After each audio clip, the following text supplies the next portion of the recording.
राजा बलि और माता लक्ष्मी की कथा।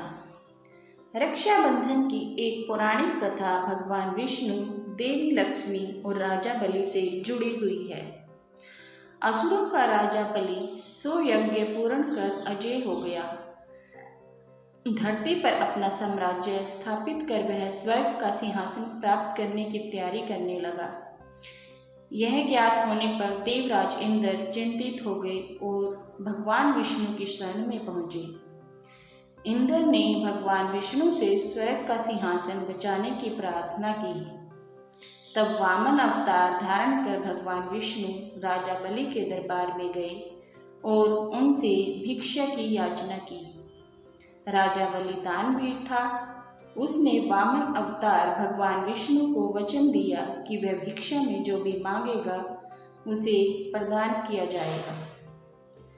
भगवान विष्णु ने भिक्षा में 3 पग भूमि मांग ली। राजा बलि ने अपना वचन निभाते हुए वामन अवतार भगवान विष्णु को 3 पग भूमि दान में प्रदान कर दी और कहा कि वह 3 पग भूमि नाप ले।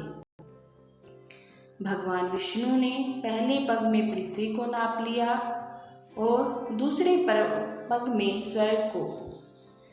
तीसरे पग के पूर्व ही राजा बलि भांप चुका था कि उसके समक्ष उपस्थित वामन कोई साधारण व्यक्ति नहीं है। उसने अपना शीश वामन रूपी भगवान विष्णु के आगे झुका दिया और उनसे तीसरा पग अपने शीश पर रखने का निवेदन किया। भगवान विष्णु ने वैसा ही किया। इस तरह राजा बलि अपना संपूर्ण राज्य गंवाकर पाताल लोक में रहने को विवश हो गया।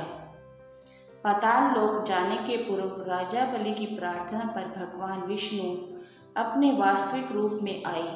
वे बलि की दान पूर्णता देख अत्यंत प्रसन्न थे।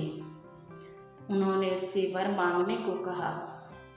राजा बलि बोला, भगवान, मेरा तो सर्वस्व चला गया है। मेरी आपसे बस यही प्रार्थना है कि आप हर घड़ी मेरे समक्ष रहें। भगवान विष्णु ने तथास्तु कहा और राजा बलि के साथ पाताल लोक चले आए।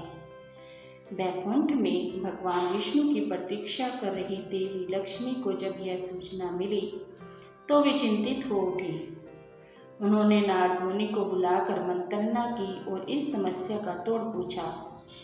नारद मुनि ने उन्हें सुझाया कि वे राजा बलि को रक्षा सूत्र बांधकर अपना भाई बना लें और उपहार स्वरूप भगवान विष्णु को मांग लें। देवी लक्ष्मी गरीब महिला का वेश धरकर पाताल लोक पहुंची और नारद के सुझाए अनुसार राजा बलि की कलाई में रक्षा सूत्र बांधा। तब राजा बलि बोला, आपको देने के लिए मेरे पास कुछ नहीं है। तब देवी लक्ष्मी अपने वास्तविक स्वरूप में आई और बोली, आपके पास तो साक्षात भगवान विष्णु हैं, मुझे वही चाहिए।